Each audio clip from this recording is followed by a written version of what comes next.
please remain standing for the national anthem and the Pledge of Allegiance.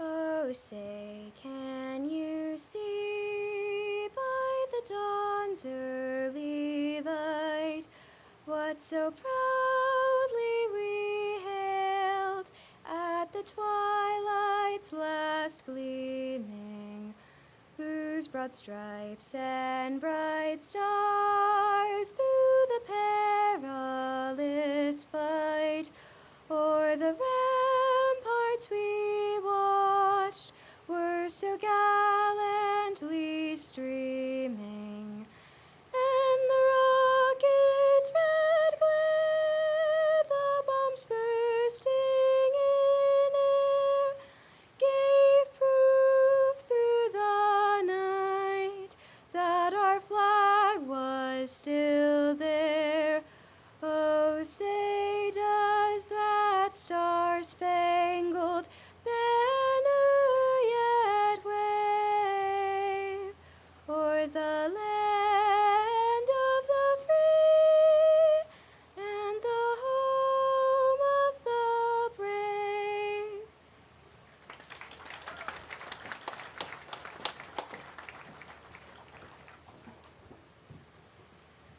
I pledge allegiance to the flag of the United States of America and to the republic for which it stands, one nation, under God, indivisible, with liberty and justice for all. Thank you. Please be seated.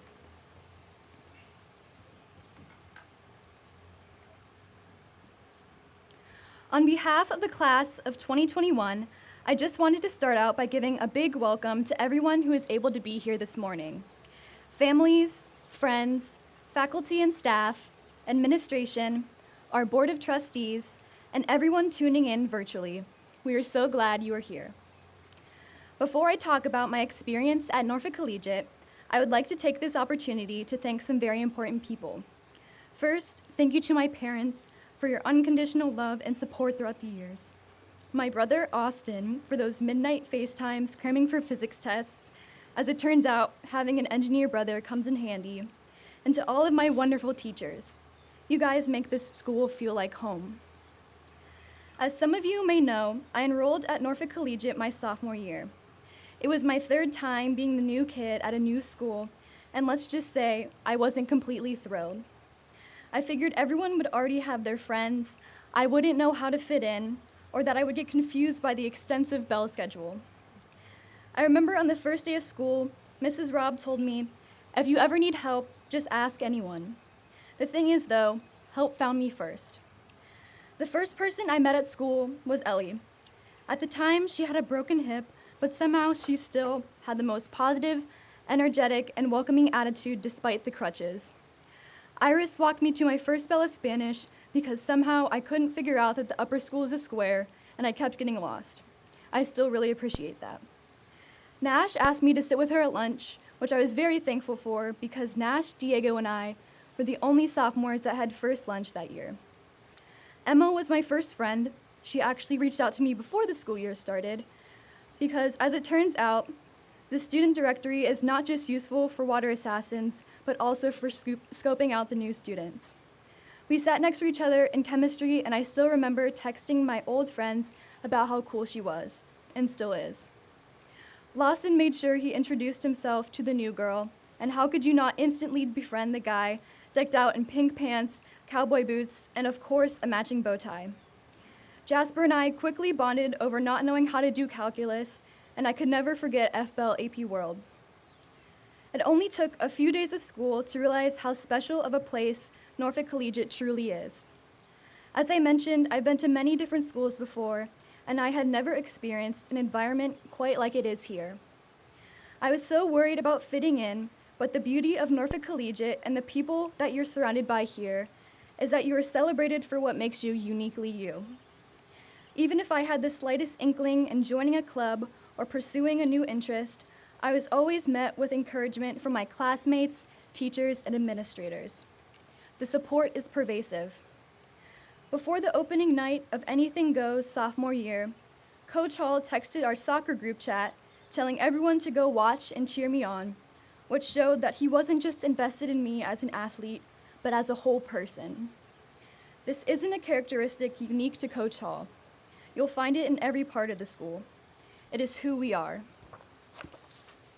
So to my fellow graduates, as our time together comes to an end and we continue on our separate roads, we are faced with the opportunity to create new moments that offer belonging and compassion wherever we go.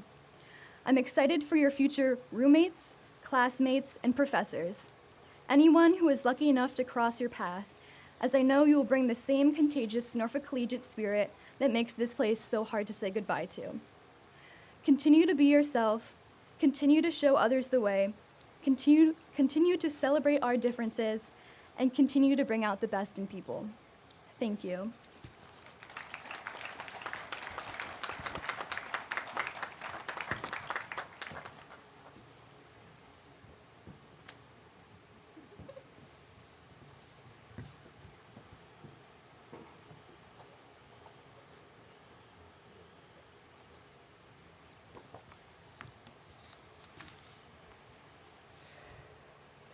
Good morning, and welcome to the graduation for the class of 2021. For those of you who don't know, I've been at Collegiate for the past 13 years. When I was writing this speech, I struggled to figure out how to reflect on 13 years of memories, teachers, and friendships in just a few minutes. It's hard to put all of it into words. Frankly, I just don't remember a lot of the lower school, but some memories do stick out, like the three-legged races on field day and the many school plays, one of which where I was dressed up as a box of French fries. Middle school was a time filled with hangout nights and school dances in the gym, and I don't think anyone wants to relive those awkward years. But high school is the easiest for me to reflect on because it's the present, so it's what I'll focus on today. One of my favorite collegiate memories happened in the 9th grade. The girls' soccer team played against Norfolk Christian under the Friday night lights, and a giant crowd of people filled the bleachers to cheer us on. It was the first time I had felt that energy from a crowd, and I got to relish in their encouragement and excitement. The next time I felt that feeling was during an impromptu choir performance in the administrative offices. A small group of us from chorus class had decided to learn some extra music for the winter concert, and we ended up singing to a group of faculty while we were still practicing. Even though the run-through wasn't perfect or complete in any sense, the joy and encouragement on their faces gave me a sense of pride. Lastly, the third most prominent time I felt that energy was during basketball games. I have many memories of our school showing up, packing the gym, and cheering on our team and our favorite junior, Ryan. But the only way any of these things could have happened is because we showed up for each other and our community. And without all of you, I wouldn't have any of these memories to cherish. The senior class has led our school and shown future classes what it looks like to be leaders that care about the community that we are a part of. Along with all of the work that we have done for our community, one of the things that I love most about the senior class is that even when we have faced problems, we've turned to each other to look for solutions and seek help. This past year, we faced so many challenges, but we figured out small ways to connect with each other, like the senior field day and movie night, and waited patiently for days like today. For all of the work that we have done, we have received so much back from Norfolk Collegiate. The knowledge and wisdom that we have gained from our classmates and teachers has amply prepared us to face the challenges that we will encounter in the future. We are a collection of all of our experiences and interactions that we have with others, and I wouldn't have wanted it any other way than to have had those experiences and interactions with the people I've met at Norfolk Collegiate. Sure, we've had arguments and debates during classes about both serious and trivial topics, but as we go into the future, it's important to keep finding communities where we can have these discussions because they shape who we are and how we think. Just as we have had a responsibility to this community, we must continue to share our ideas wherever we go in the future. We owe it to ourselves to be impactful and distinguished members of our communities, just like Norfolk Collegiate has prepared us to be. We wouldn't be the people we are today without our families, all of the friends we've made, our teachers, and our coaches, which is why I want to say thank you to all of them for always supporting us, pushing us, and just showing up for us. Instead of thinking about this graduation as an end, I encourage all of you to think about it as a beginning. We have so much to look forward to and experience, but we have to take advantage of the new opportunities that we are about to have and make the most of them. In the words of Michelle Obama, our greatness comes when we appreciate each other's strengths, when we learn from each other, and when we lean on each other. So get involved in your new communities, try new things, meet new people, and don't forget about your home here at Norfolk Collegiate. Thank you.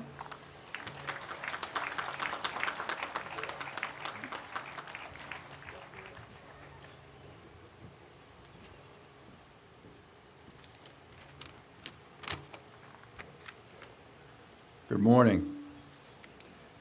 It is with great pleasure that I celebrate the class of 2021 with you today. I would like to applaud the students sitting to my right and left.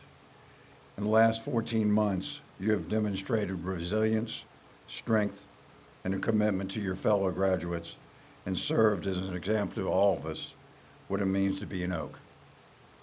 While your senior year may have looked very different, you were here together. On behalf of the Board of Trustees, I want to thank you, the class of 2021, for doing your part to make this year possible.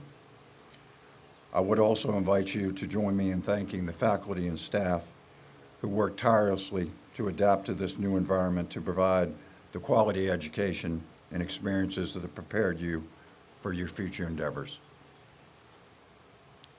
I'm also pleased to introduce our keynote speaker, Dr. Keith Newby. Not only is he a parent of Marcella, class of 2023, he is an excellent mentor for leading a life of purpose and philanthropy. A Norfolk native, Dr. Newby attended Maury High School, followed by Norfolk State University and Virginia EVMS, where he earned his medical degree.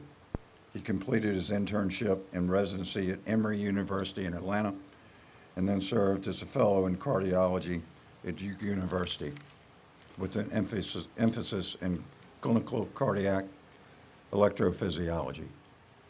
Dr. Newby is currently the president and CEO of Fort Norfolk Medical Plaza Associates, the parent company of Fort Norfolk Plaza Cardiology, Fort Norfolk Plaza Primary Care, Fort Norfolk Plaza Urgent Care. In addition to his business activities, he serves as deacon at the historic First Baptist Church in Norfolk. He is a member of Omega Phi Psi fraternity, a board member of Town Bank, and an assistant visiting professor of medicine at the University of Virginia School of Medicine Division of Cardiology. He is married to Peggy and is father to Nicole, Keith Jr., and Marcel. I'm pleased to share that he will also serve on the Collegiate Board of Trustees beginning next year. Without further ado, please join me in welcoming Dr. Keith Newby.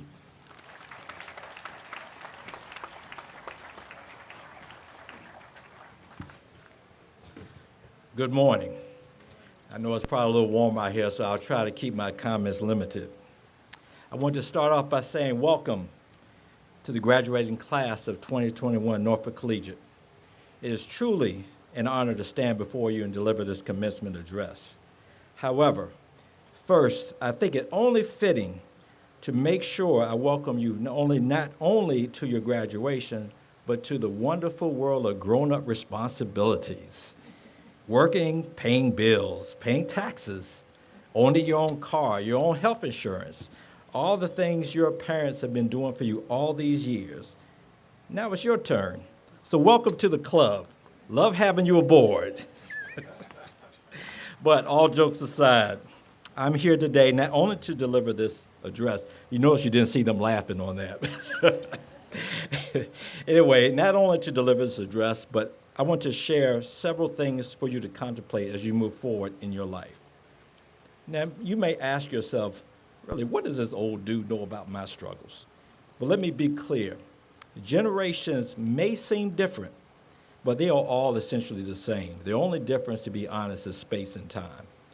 We all have a story to tell, My own challenges growing up, I lost my father January 1st, 1971, a day I would never forget. At the time I was 7 years old. I did not understand everything that was going on around me at such a young age, but I knew that I lost one of the individuals I respected most in my life. This was my hero. At 41 years of age, he lost his life, but during his life, he made a difference.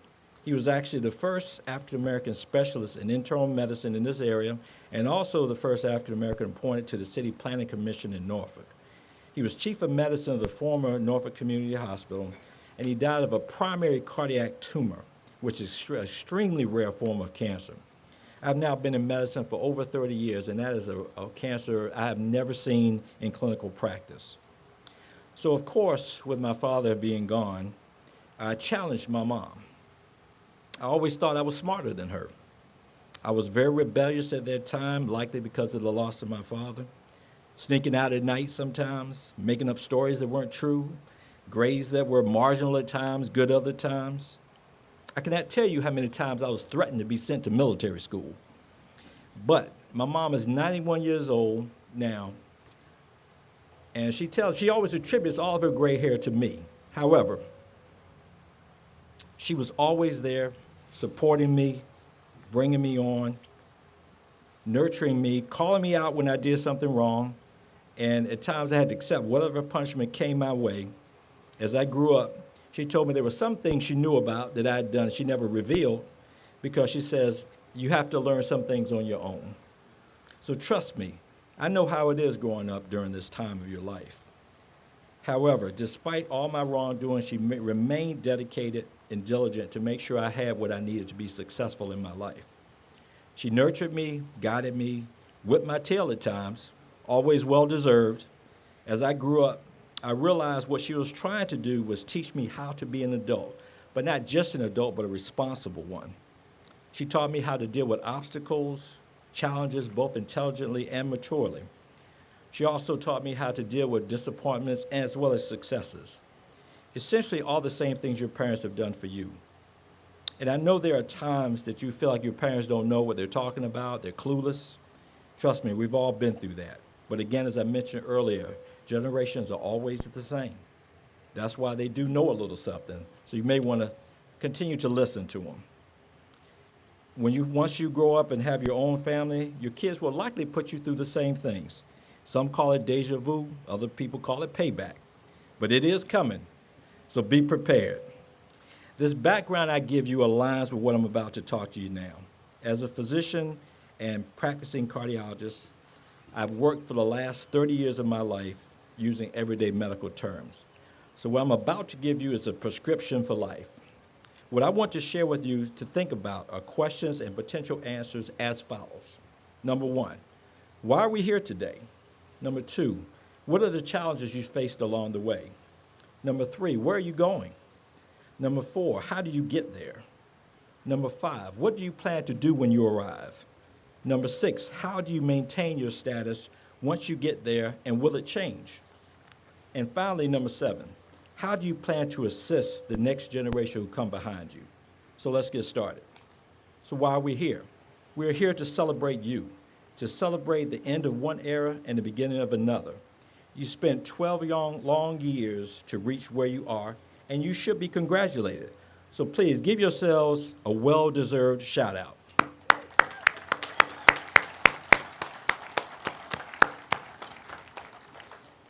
Number two, what were your challenges along the way? Think about it. Grade school, middle school, high school.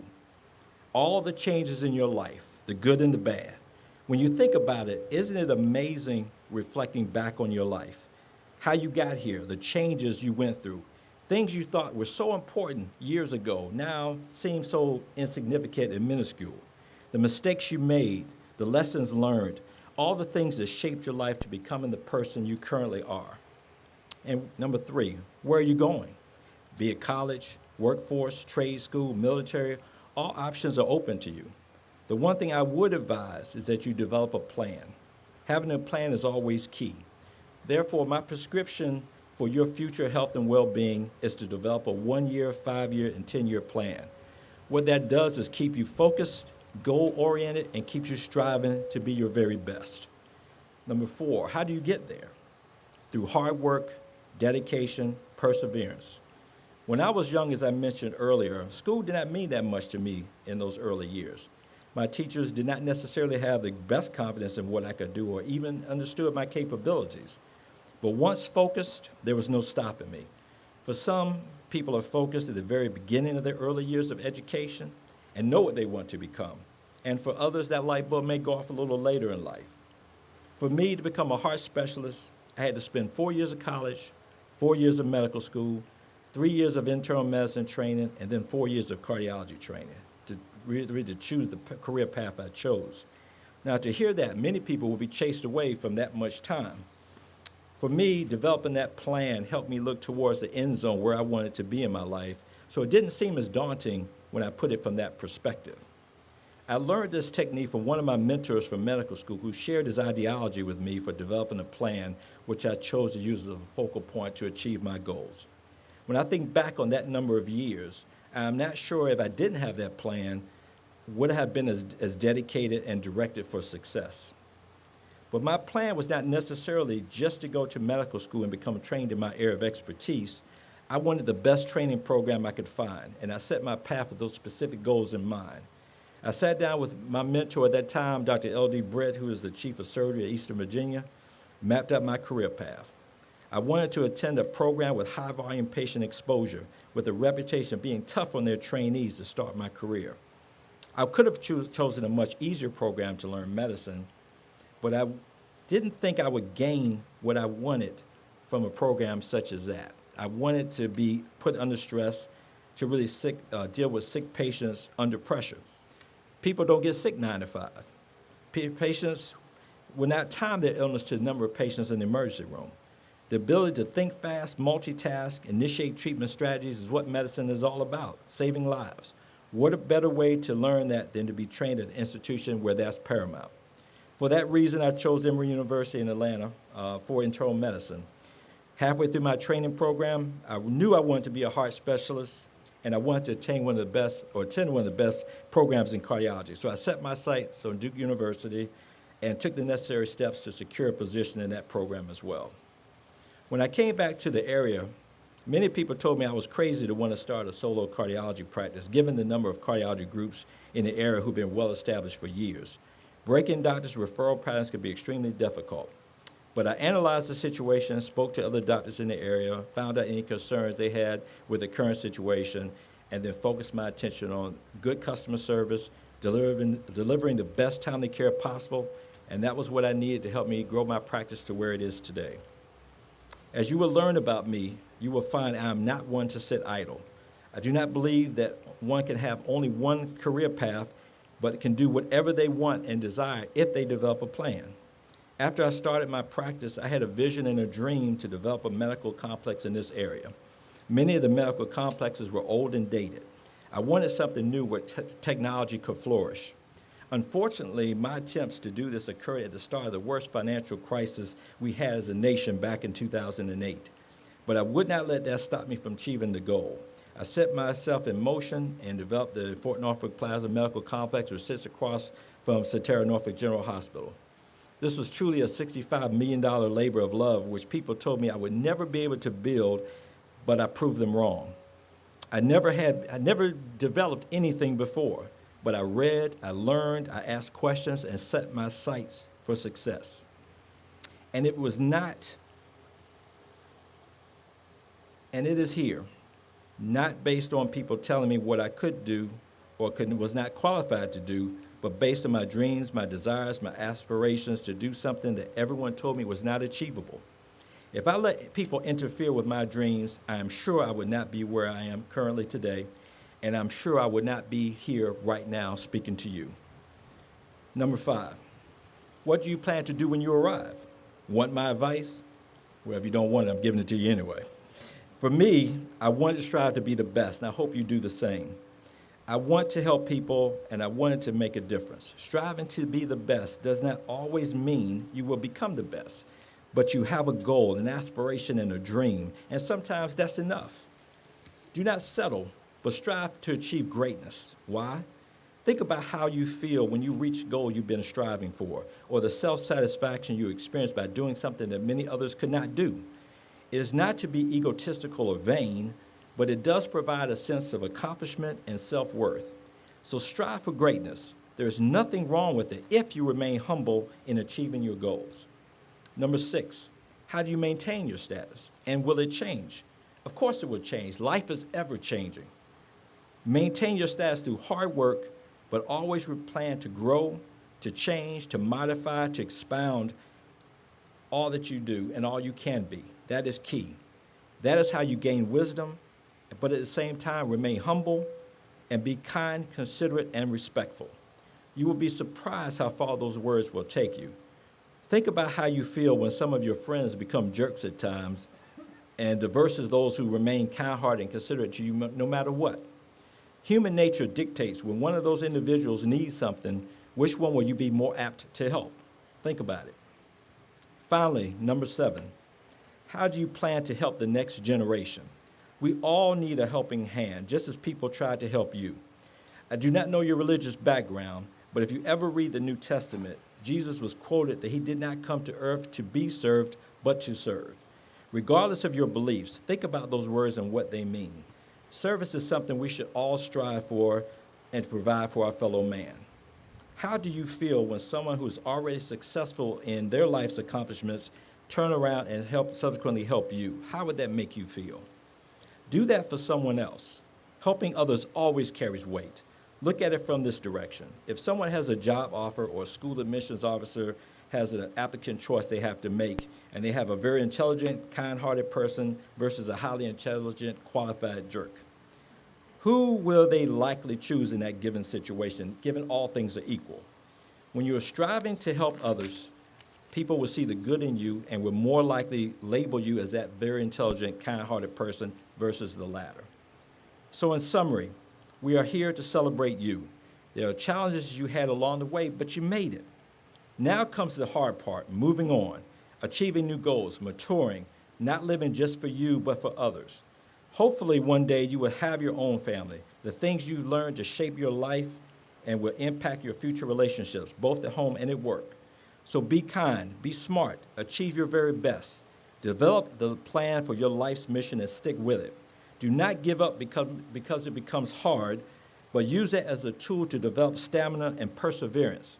And finally, help someone who comes behind you, reaching back and pull someone forward, because doing that becomes a blessing to them as well as to you. So again, congratulations, live your life, be well, love yourself, be a friend to others. Thank you very much.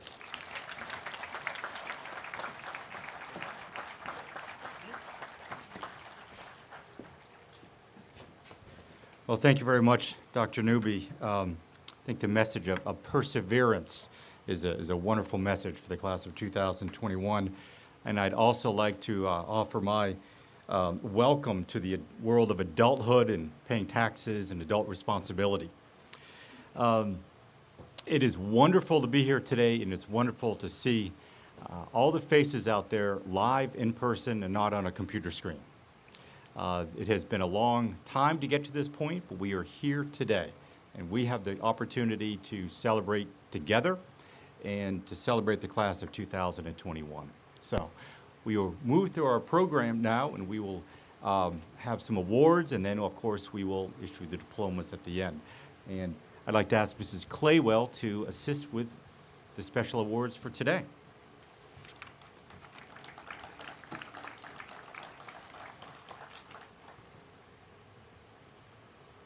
Our first award is the John Morgan Allen Award for Unselfish Consideration of Others.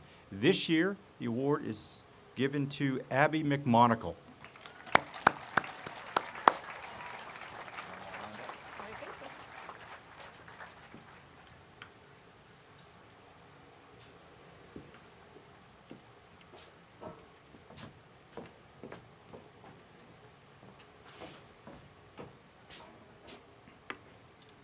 Our next award is the Jessica M. Davey Caring Volunteer Award.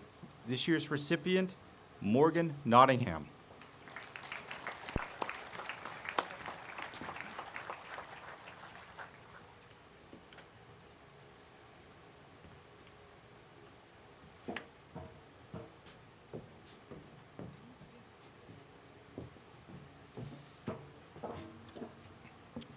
The Ernest L. Etheridge Award for Leadership and Character. This year's recipient, Finley Connors.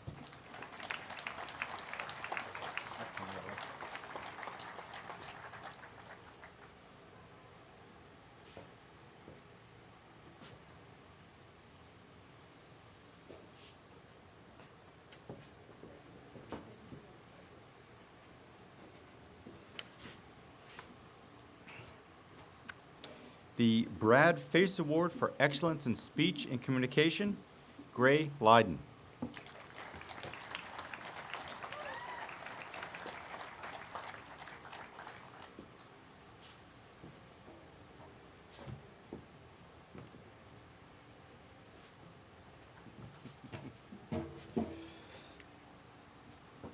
The Felix F. Hardin Award for Scholarship and Character, this year's recipient, Logan Gaskin.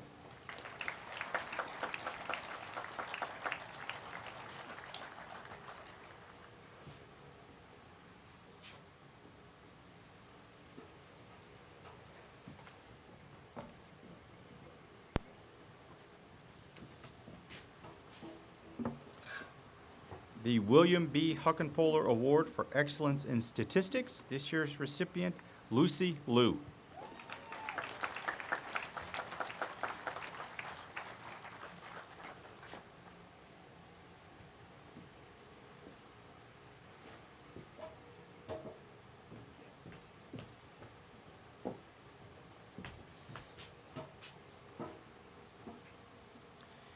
The Ian J.R. Katz Award for Scholastic and Athletic Achievement, this year's recipient, Ava Giorgio.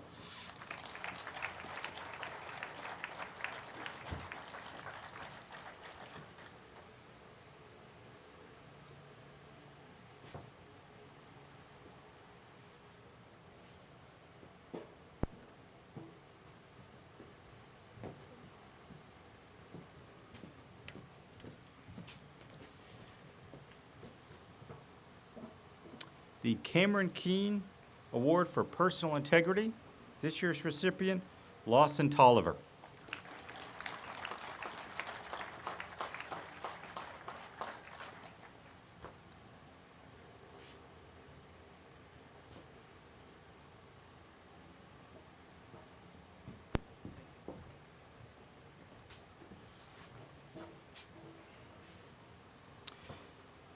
The Francesca McCleary Award for Excellence in Foreign Language, this year's recipient, Logan Gaskin.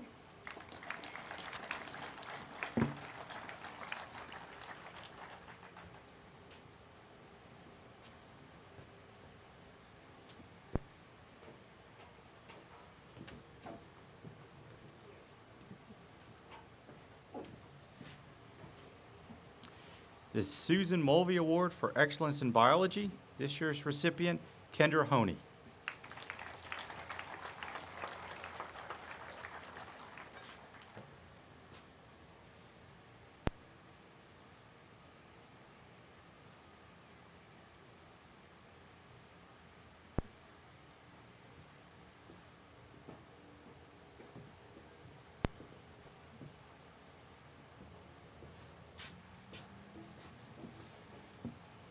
The Sandler Family Award for Student Who Most Nearly Lives by the NCS Seal, this year's recipient, Harrison Williams.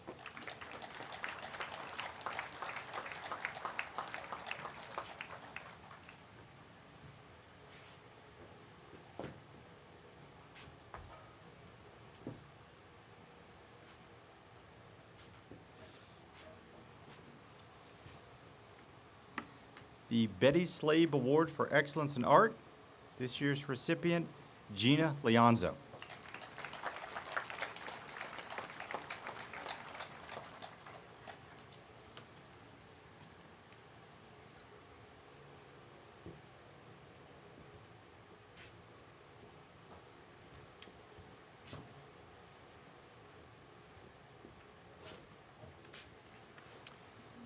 The Henry Jerome Stockard Award for Excellence in Literature, this year's recipient, Jesse Zhang.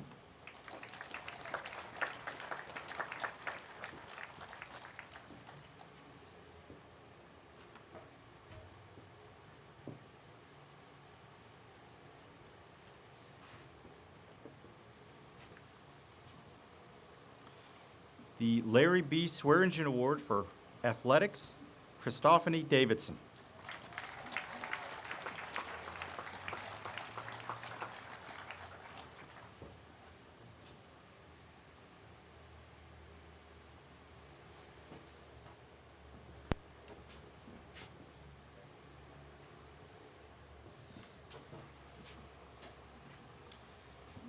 The Amanda Allen Tigner Award for Industry, Ander Crenshaw.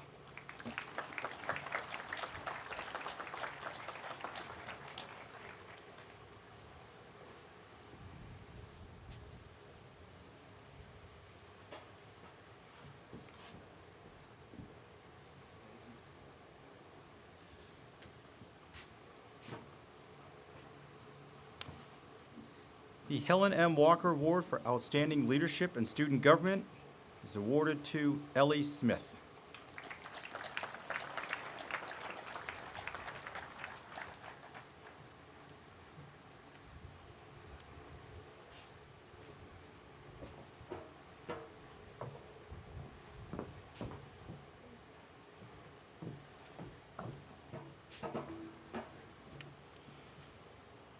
The James C. Wirt Award for Excellence in Calculus, Veronica Gross.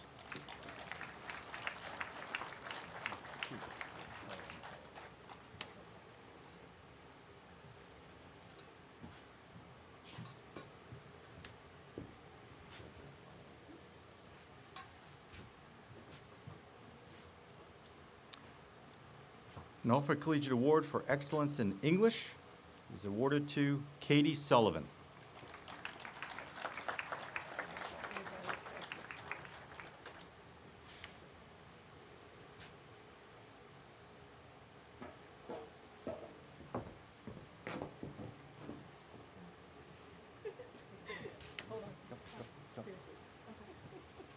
The Norfolk Collegiate School Award for Excellence in History, Katie Sullivan.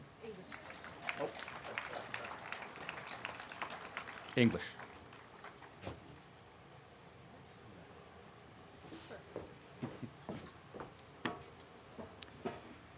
The Norfolk Collegiate Award for Excellence in Performing Arts this year is awarded to Gray Lyden.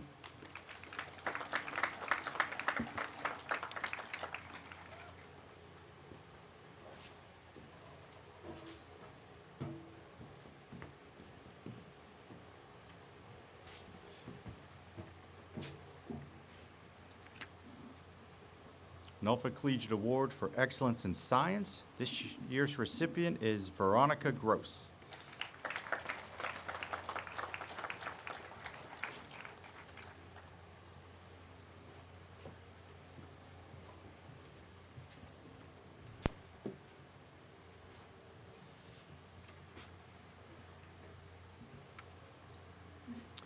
The Head of School Award. This year's recipient is Ellie Robertson.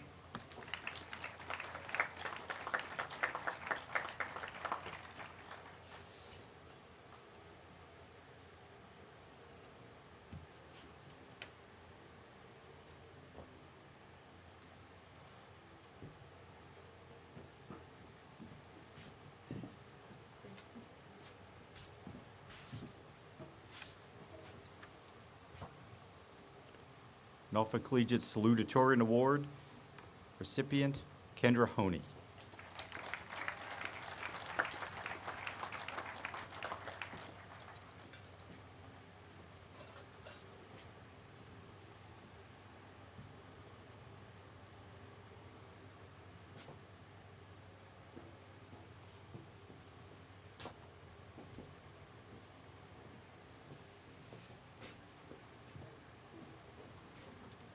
Norfolk Collegiate Valedictorian Award. This year's recipient, Veronica Gross.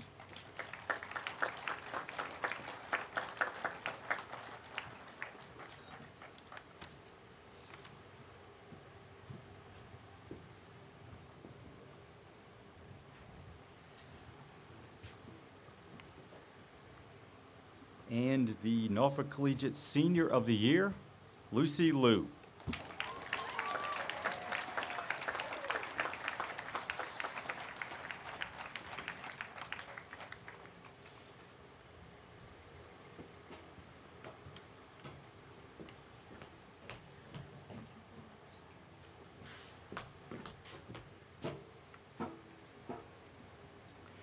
Our next recognition are the 13 years of attendance here at Norfolk Collegiate. The following students have attended Norfolk Collegiate School since kindergarten, and it has been a very long time since they were welcomed to the school in August of 2008. It's a testament to the strength of the school, the commitment of the families, and the strength of our community. I would be remiss if I didn't also thank and recognize the parents and the families that have supported the school and made that level of commitment to us as well. So please stand when I read your name. Jimmy Bugg.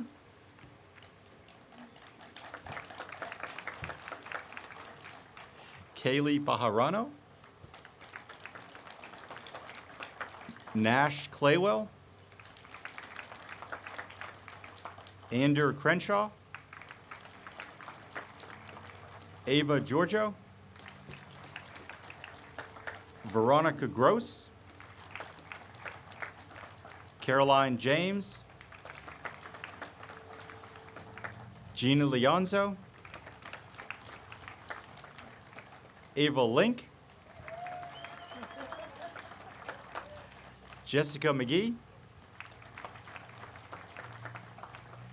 Abby McMonagle. Ellie Robertson. And Harrison Williams.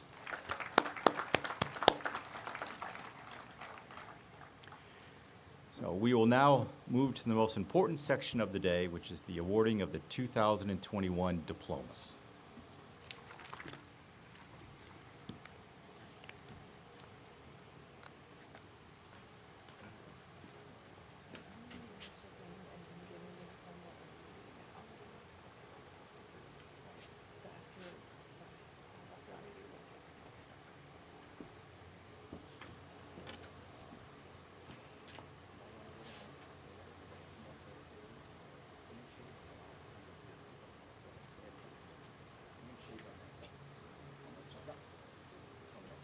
Good morning. It's my pleasure and honor to read the names of our class of 2021.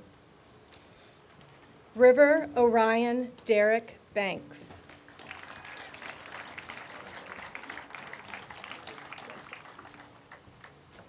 Adam Douglas Beaver.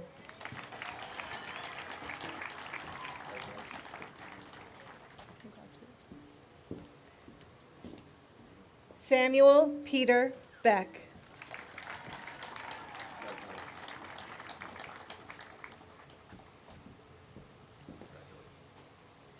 Kaylee Michelle Bejarano.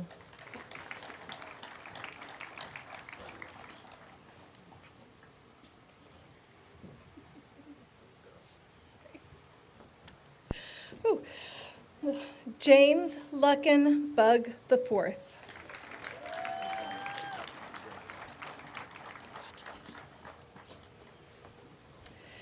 George Bryce Burton, Jr.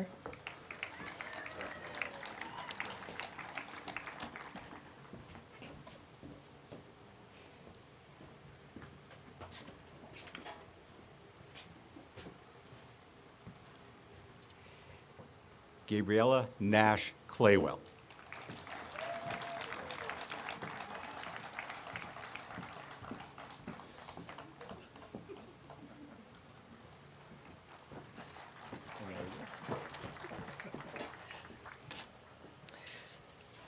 Elizabeth Finley Connors.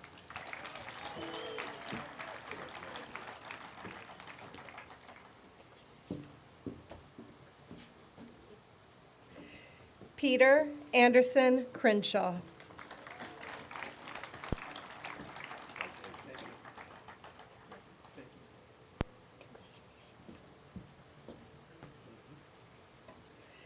Christophany Gabriel Davidson.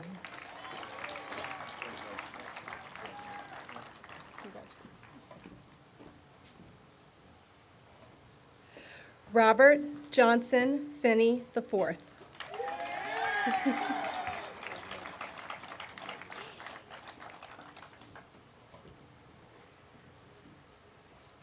Gabriel Seymour Follick.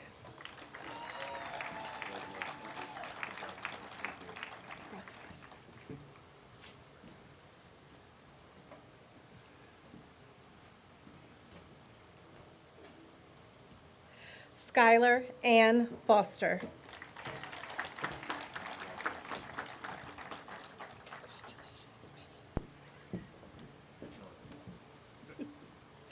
Andrew Colin Gallagher.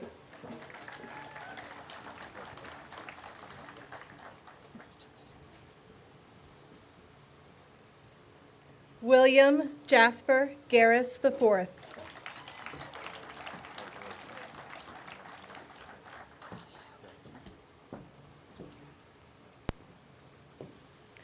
Logan Taylor Gaskin.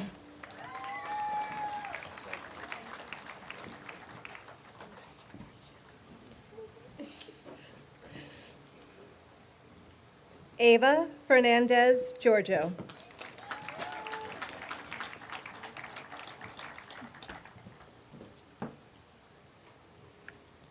Veronica Blanchard Gross.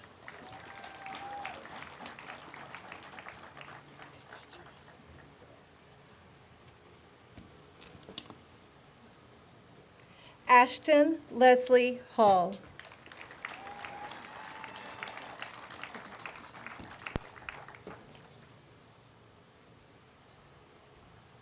Caroline Marie Holland.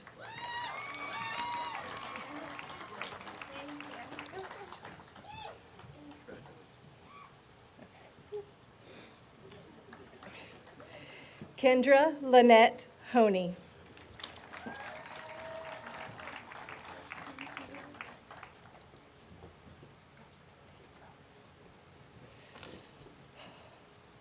Caroline Elizabeth James.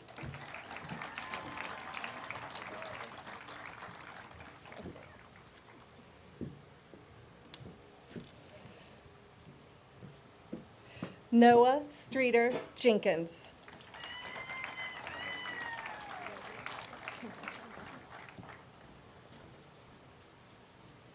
Angelos J. Jimenez.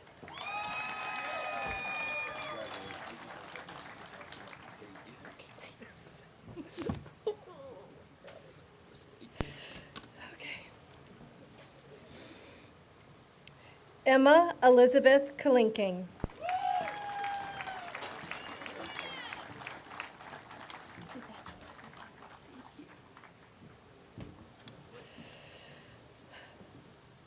Iris Elnora Krantz.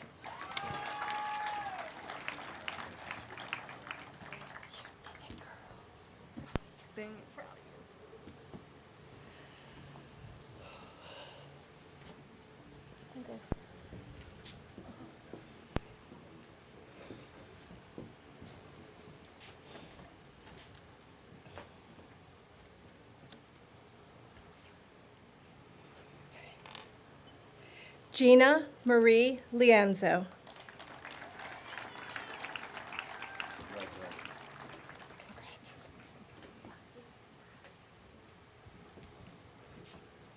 Ava Preston Link.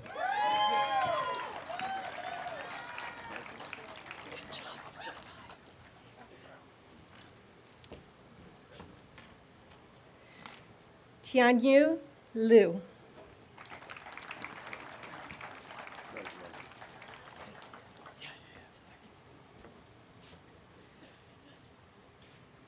Ziyi Liu.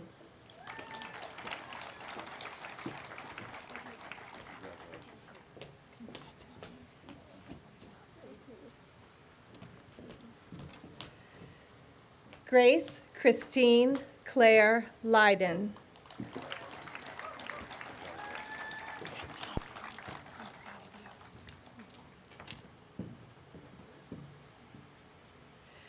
Jessica Nicole McGee.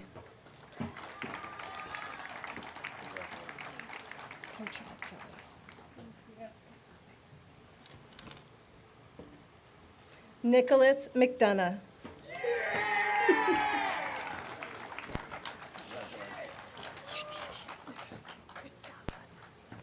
I'm sorry.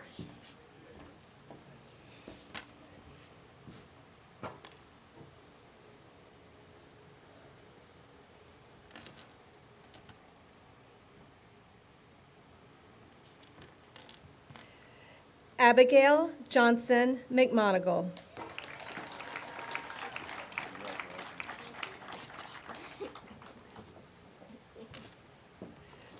George Edward Neskis. Forever Georgie in my heart. Morgan Nicole Nottingham.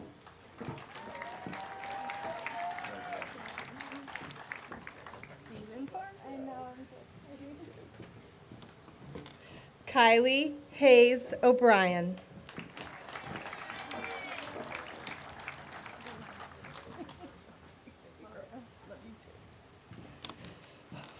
Taylor Ashton O'Neill.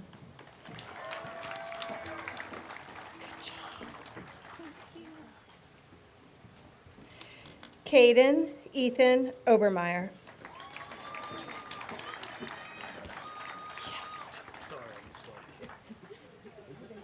You're good.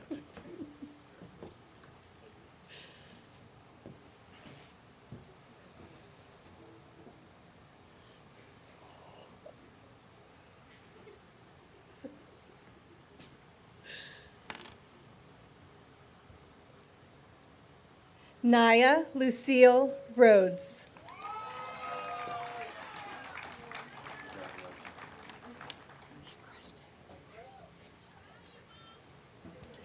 Ellis Marie Robertson.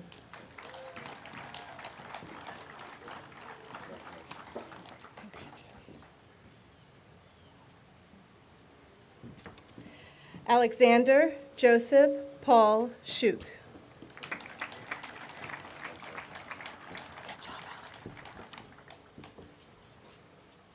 Ella Grace Smith.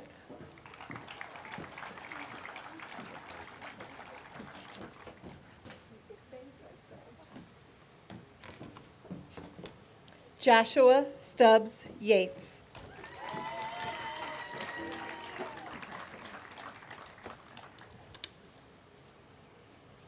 Catherine Lynn Sullivan.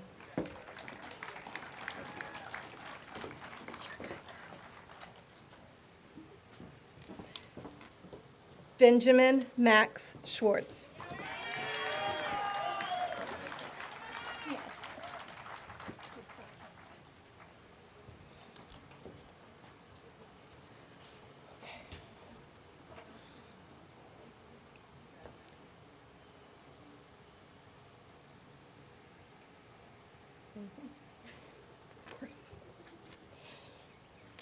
William Lawson Tolliver.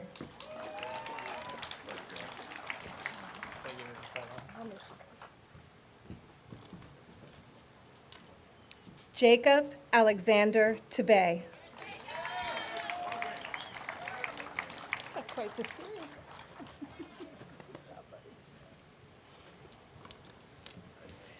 Nathan Jerome Tebay.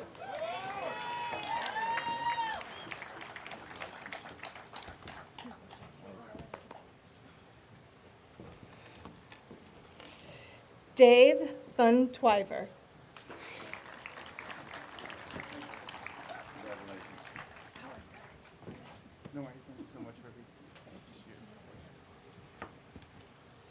Harrison Meade Williams.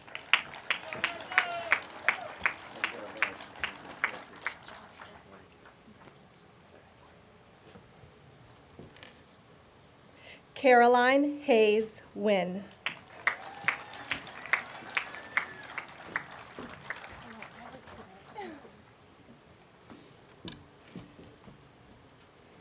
Chijun Sheng.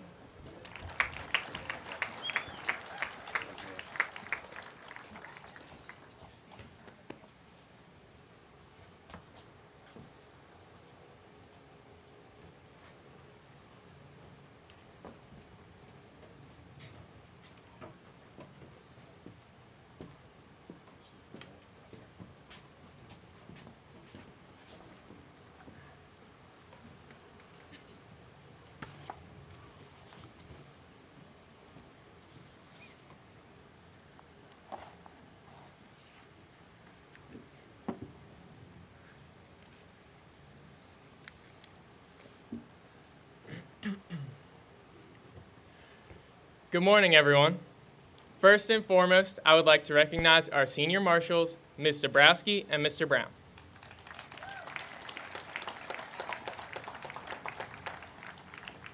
The class of 2021 selected these two faculty members not just because of their amazing ability to teach, but because of the friendliness that these two carry about them every single day. Both Ms. Z and Mr. Brown have always been there for our class and are willing to give advice on any situation, whether it is academically related or not. The senior class wants to say thank you for everything you guys have done for our class over the past couple of years. Please give a big round of applause for our 2021 faculty marshals.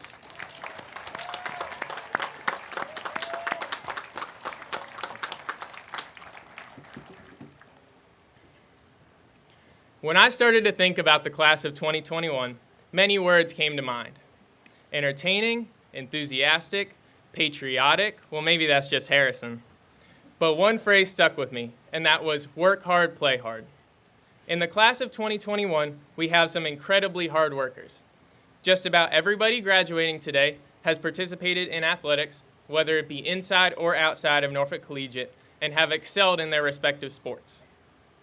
Many of us have received conference and state recognition for our achievements, which demonstrates the amount of hard work and dedication that these students have put into their respective sports. Our class has amazing artists, both inside the art room and on stage, who put in lots of hard work in a different fashion. Not only that, we have some extremely hard workers in the classroom. The class of 2021 received upwards of $3.5 million in scholarships from many different universities, which is the byproduct of all the long nights and hard work put into academics from this class. Now, admittedly, maybe the long nights were due to a little bit of procrastination. I mean, finishing a movie or starting an essay, I think we all know which is the more tempting option. But regardless of however long it may have taken, we got our work done mostly on time. I want to circle back around to the phrase, work hard, play hard. Now, I'm sure Harrison has some great motivational quote from some huge bodybuilder about working hard and outworking everybody. And while that is important to success, that isn't what I want to focus on today. Yes, we are a class of hardworking individuals, but we play hard as well. What I mean by play hard is that our class knows how to have a good time. Think back to rowdy courtyard foursquare games, the first ever senior field day, being left without a voice after school basketball games, and the standing ovations given after amazing performances in the Hackney. We know how to separate ourselves from the seriousness of academics and enjoy the rewards of our efforts with shenanigans. Now remember, it is a balance. You can't play too hard without working hard, and you can't work too hard without enjoying the fruits of your labor. We have continued to achieve a balance here at Norfolk Collegiate, and we must continue to maintain that balance. After all, it is what got us here. Class of 2021, continue to work hard, continue to play hard, continue to strive for balance. This simple recipe will help us through all of our days. Thank you.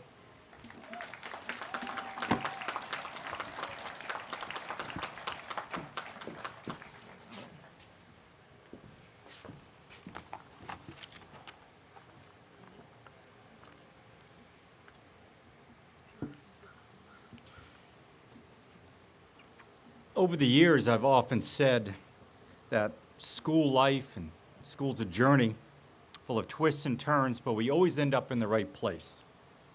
Now, that metaphor takes on quite a special significance this year for the class of 2021.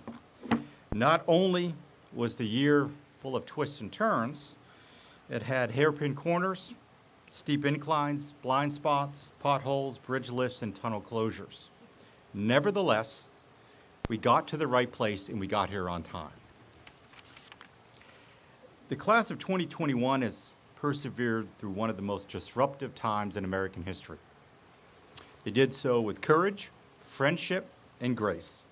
They handled all of the changes and challenges we presented to them, and yet at the same time accomplished and did many of the traditional things that should be part of anyone's senior year.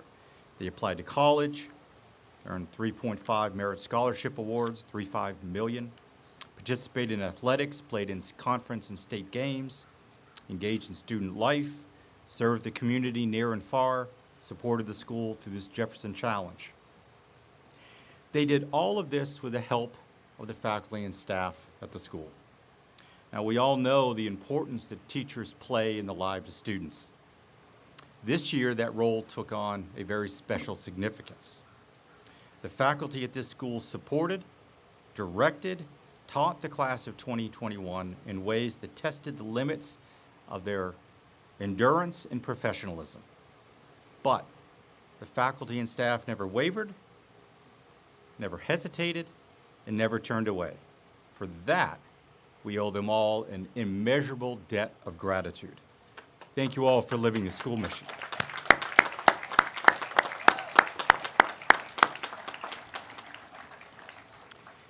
Over the past few days, graduates have had the opportunity to reflect at their time at Collegiate. That happens every time this time of year. Most faculty are a little pensive themselves because there are moments and events in the life of a school that epitomize the purpose of why we do what we do. For me personally, one of those events happened last Saturday night in the Harris Courtyard. The class joined together one last time before the whirlwind of this week unfolded. The class advisors and others hosted the senior dinner for the class of 2021. Faculty and staff provided excellent 5-star table service for our guests. I must admit, when I was clearing a table, I had a horrifying flashback of when I was a busboy in the middle of a restaurant and I dropped an entire tray of plates in the middle of the restaurant. Nevertheless, I took a moment and stood back and looked at the courtyard and everything that was in it. The decorations put together by the parent ambassadors were beautiful. The lights, the table settings truly transformed the courtyard. The class had a delicious meal while talking, laughing, and enjoying each other's company. As I looked around the courtyard, I saw a wonderful community of teachers and students enjoying an evening of fellowship. The academic accomplishments and achievements are outcomes that we build the school on. However, the community that we build in the school has equal value to all of us. Now, I know the class of 2021 has received a lot of advice this week, and I'm going to add one final piece. Take time to appreciate the collegiate community that you have around you. Your friends, your teachers, your parents, everyone has worked to support your arrival to this place and time. Much of what you are today and much of what you will become tomorrow is because of this community. So take time to appreciate it and thank those who helped make it so. I also encourage you to build such a community in your next chapter. Find a group of friends, instructors, professors, advisors you can rely on. They're out there. Building that community will make your journey much easier and a lot more fun. If we learned anything this past year, it is that a sense of belonging, a sense of connection, are sources of strength when they're needed most. So, ladies and gentlemen, I present to you the class of 2021.